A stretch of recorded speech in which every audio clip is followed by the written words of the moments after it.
مائیاں بھی بیٹھی ہیں. یہ جڑا حق مہر ہے نا یہ خامن دا حق ہے. خامن دیندا ہے اور وہ لازم ہے.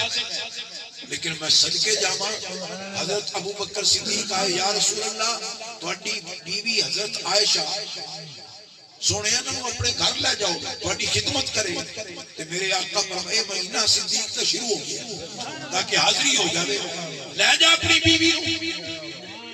عرض کی سونے حضور فرمایا ابو بکر اجے حق مہر دی رقم کول نہیں جو ہی پیسے آن گے کہ میں لے جاواں گا اپنی گھر والی تیری بیٹی نو.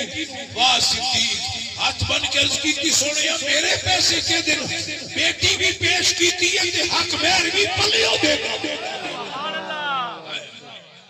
حق مہر بھی کون دے اے صدیق اے صدیق جتھے حضور نو دین واسطے ضرورت پئی صدیق مال پیش جتھے خرچ کی.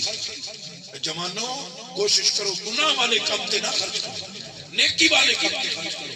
تے پھر پنجواں سوال حافظ عامر بھی کھڑا ہوئے